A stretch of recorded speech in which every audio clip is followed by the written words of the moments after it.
Welcome to a very special edition of the Mac and T Show. As always, I am your co-host Brian Mackay, and I am with T Davis. Yes, and we are coming to you a couple days after the NBA Finals wrapped up.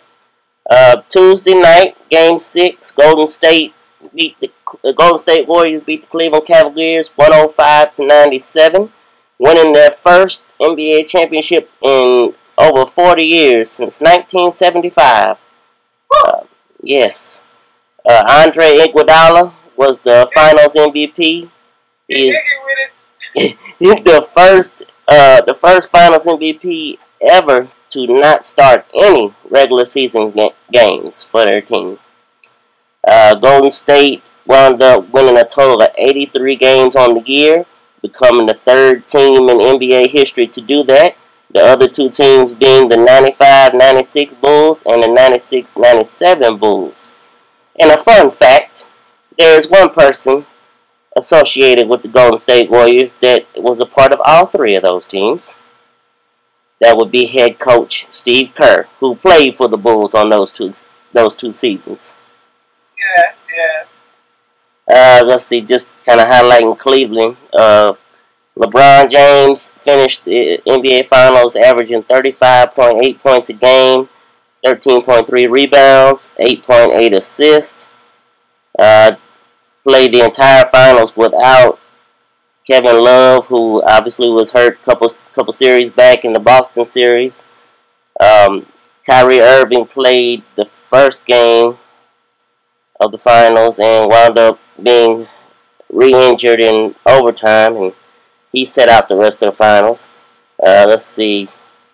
Just another couple highlights. Matthew Dellavedova, who I never even would have known his name. Well, I would have known his name, but the casual fan probably wouldn't have known his name before the NBA Finals. Well, actually before the playoffs in general. I wouldn't have. but he was branded as the Stephen Curry stopper in games 1 and 2, and then he was exposed as the non-starter that he should be in the rest of the games.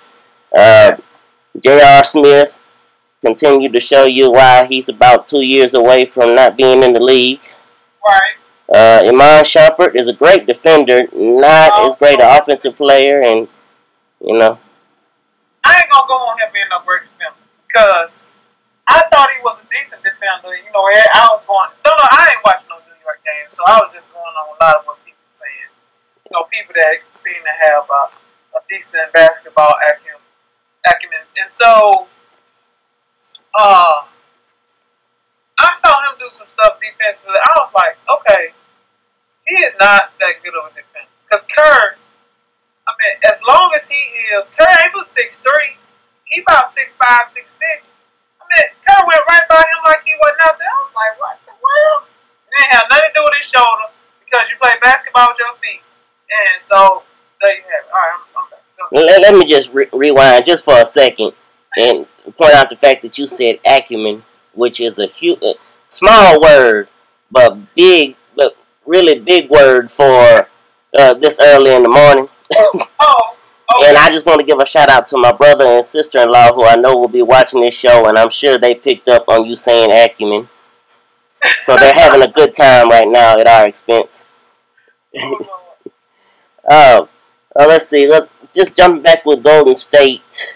A couple of question marks they'll have going into the offseason. One being David Lee's future with the team. There's an article out on ESPN.com right now saying that they were willing to work with him on moving into the future and moving on to his next endeavor. Who would you like to see him go and play for? Okay, he'll get it. I was like, okay, Tuma got his guy rings. Go Spikes, go Lee. The problem with this is he's owed $16 million next year. Nobody's trying to take that much money on him. No. And the way he was out there missing layups, ain't nobody gonna pay me like David Lee. No, I don't even. You're not gonna pay $16 million to bring somebody off your bench.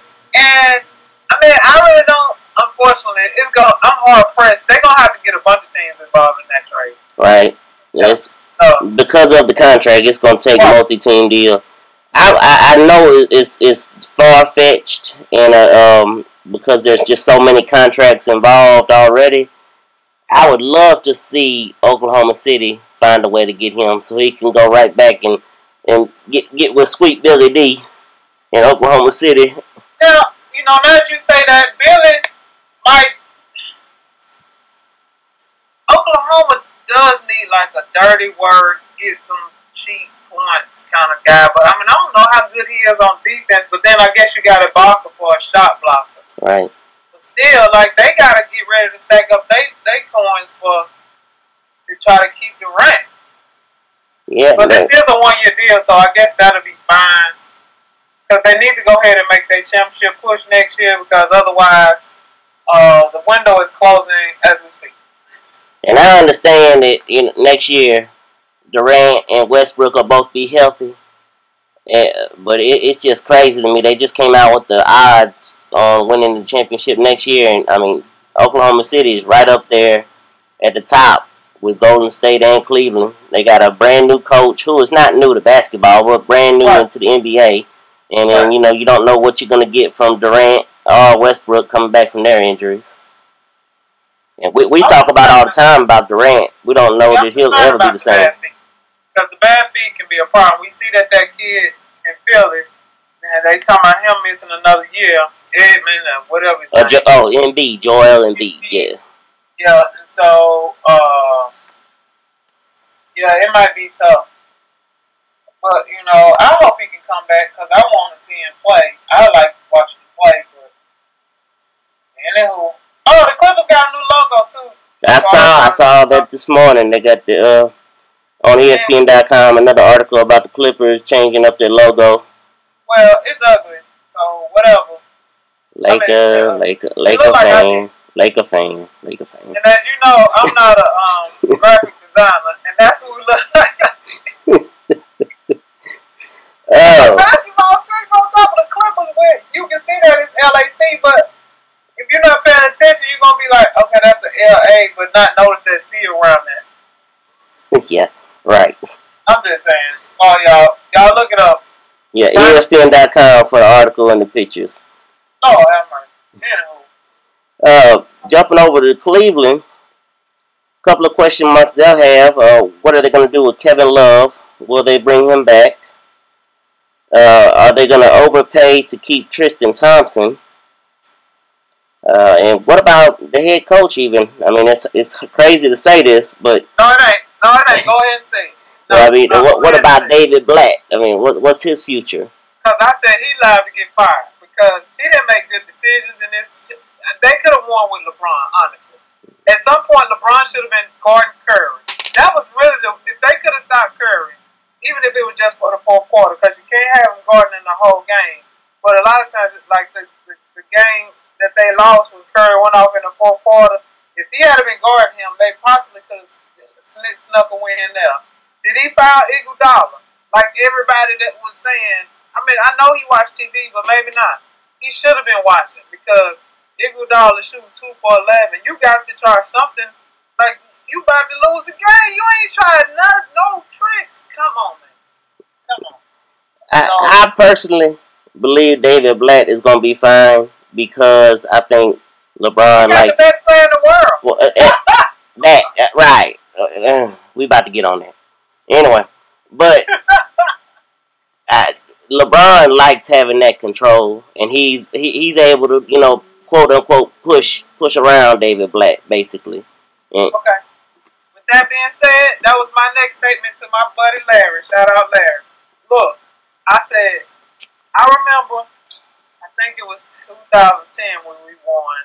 I don't know who was killing us from Boston, but not that Kobe can really defend anymore, but he was like our guard, like whoever it was. At some point, LeBron got to say, okay, I'm not about to have this. I got him. I'm the best player in the world. I'm about to stop him. Did that happen? Obviously not. No, he don't have any problem telling David Blatt when he's drawing up a play that he's not going to throw the ball in bounds. He's going to be the one taking the shot, but he won't tell nobody he's going to guard somebody. Yeah, so. Well, let me get on my soapbox for a minute about this, about Mr. James. You already know, because you and I have spoke about it from years past. It's not a hate. It's more just a strongly dislike of his character. And you know it started for me a couple of years back when they were playing the Chicago Bulls. And there's a YouTube video. If you want to search it, you can search for it. Just put in LeBron and Chicago Bulls ball boy. There's a YouTube video out where literally he is treating this ball boy like he does not even see him. The ball boy is just there trying to do his job, trying to get the man's little warm-ups that he's taking off to go before he goes in the game. He is literally just avoiding him at all. I mean, he's throwing, not playing, very seriously. Just tossing the clothes every which way, not handing them to, just hand the stuff to the boy and move on. I don't understand what his point was. It wasn't a joke. You could tell in his facial expressions and his movements that he was not joking. And it's just, that wasn't funny to me. There wasn't no need for it. So I don't care for him because of that. And then let's get to the points of why other people may not like him very much. Let's go with when he decided to go to Miami. What did he do? He didn't just go and sign the papers and put it in the, let an article be written. No, he decided to have a 30-minute or hour-long special on ESPN, a sit-down, where it was the most awkward thing ever, where he finally, announced that he was going to Miami. Then they had a party at American Airlines Arena where he said they're not going to win one, not two, not three, not four. He just kept on counting how many championships they were going to win. I guess that's what he meant. Maybe he meant that's how many they were going to play in. Cause and then he decides to come home. Good story. He's coming back to Cleveland. Great story. Something to get behind. He's kind of getting people back in his corner.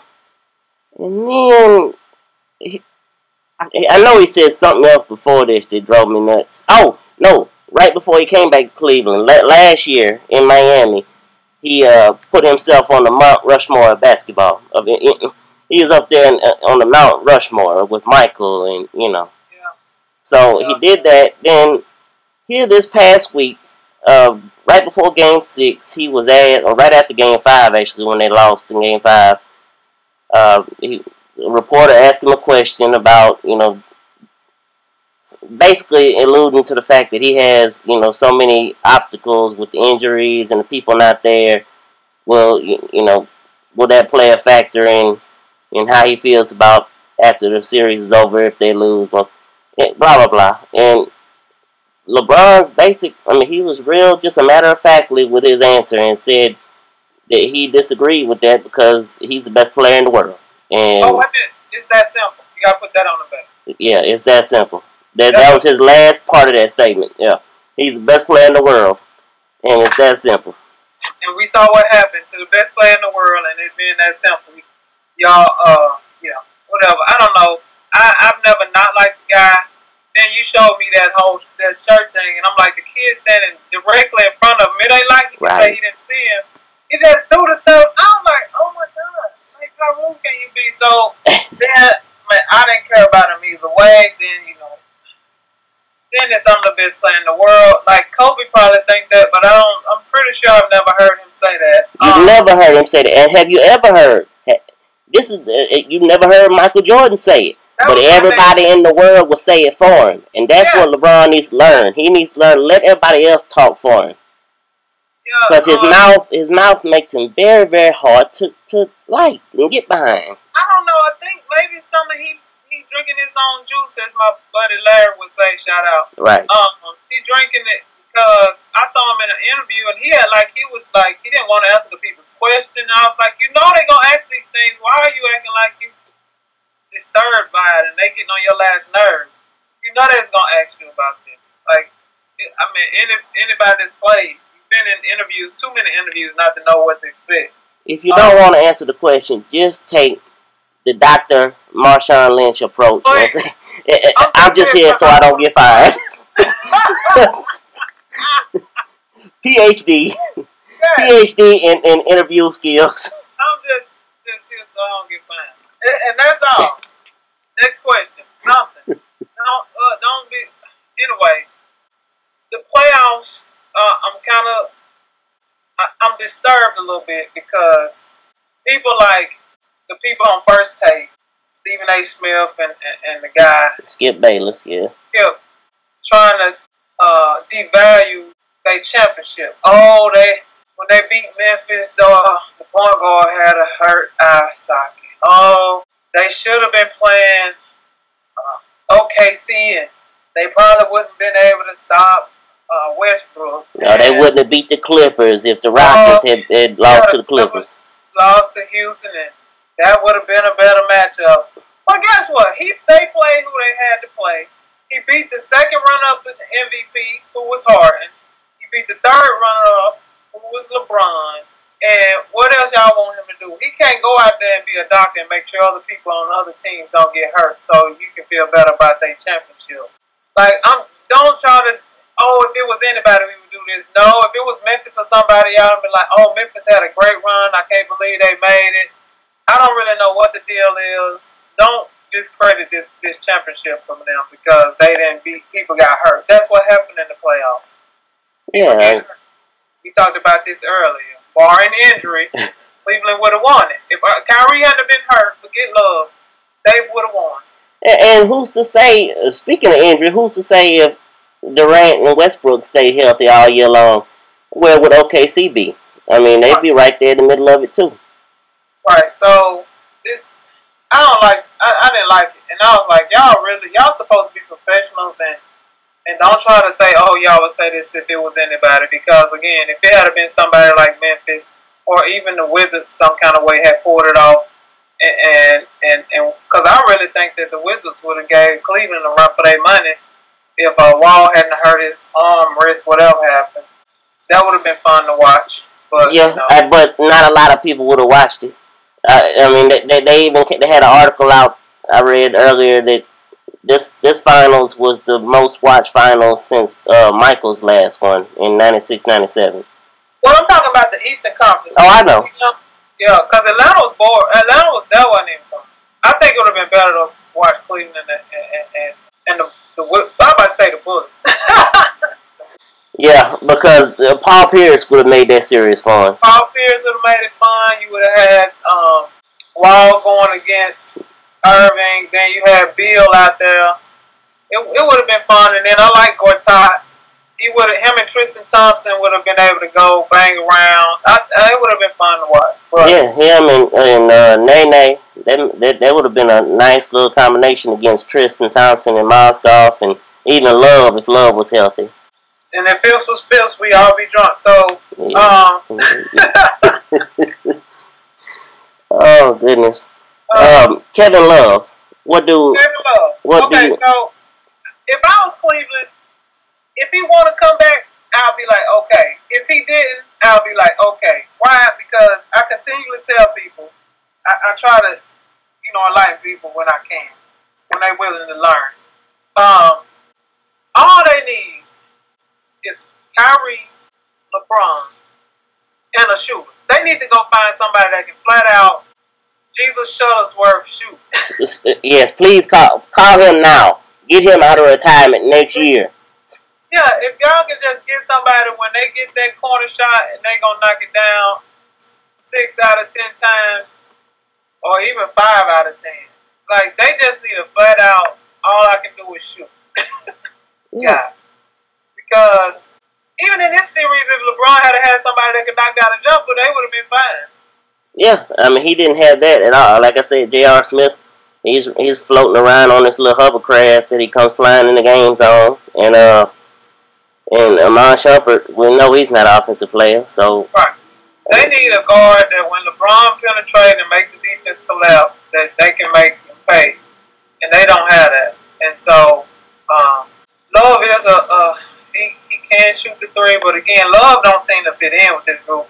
And I don't know why. It don't even look right. It don't feel right when you're watching it. It's like he is forcing. He kind of He kind of like Chris Bosh. Kind of like Chris Bosh was in Miami with LeBron. He just it just doesn't fit. LeBron doesn't need that type player. Right. So, not that I want him in LA, but if he want to come, we'll take him. Y'all gonna take him over Carlos Boozer? Really? Yeah, we'll take him, and then we get Okafor and Randall. We got a nice little backcourt right there. Got a little guard. Yeah. It should be fun to watch the draft on 25th, people, if you care. June 25th. 25th. See where LA Lakers, the T's LA Lakers go with their second pick. Well, we know it's gonna be either Towns or Okafor. It's a matter of who. If they do something other than that, I'm gonna lose my hair. Okay, Lord, don't let me lose my hair. But I'm gonna lose my faculties. Because I can't imagine. If they took a chance on Portiti King, I'm making up a name. I don't know what the dude's name is. The 19-year-old, 7'1" guy. I would. Did you you know I can't say that man's name. Porticus something. Yeah, I know who you're talking about. And I would be like, okay, I can kind of see why, but I just don't see them passing up on Okafor. Because I think that them gonna take time. I just think LA needs a sure thing right now, and I think Okafor is as close to it as you got with a post player in this draft.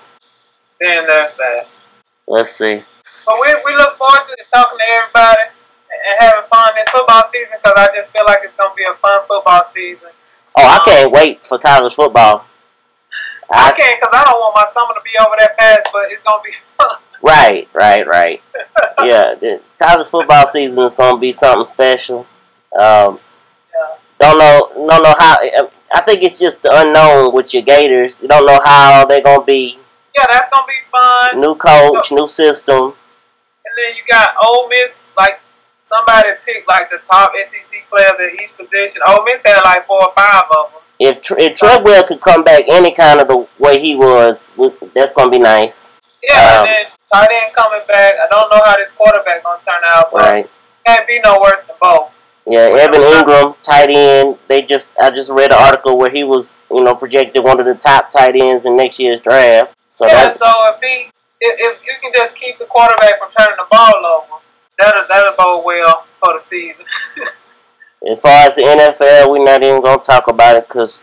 We don't even know our head coach's name. Right, me and you were trying to decide his name yesterday. it's bad out here. Tom Sula. Yeah, it's bad out here in these streets. If one more 49 retire or get kicked off the team, I'm just going to drop my head and put it in the sand and just hope for the best. Yeah, we'll see him in 3-4 years when they've had about 3 or 4 number 1 picks. Right, because I can't even. I'm sad talking about it. Let's talk about something. Well, I think that's gonna wrap up our show for today. All right. Okay, KKKK. That's a shout out to my little niece. Yes, well, like we said, we're looking forward to our next season, starting off in the fall. We'll have some updates on actual start dates and things like that. But look forward to that. And as always, thank you for listening. And I'm Brian Mackay, and I am with James. And this has been the Mac and T Show Podcast.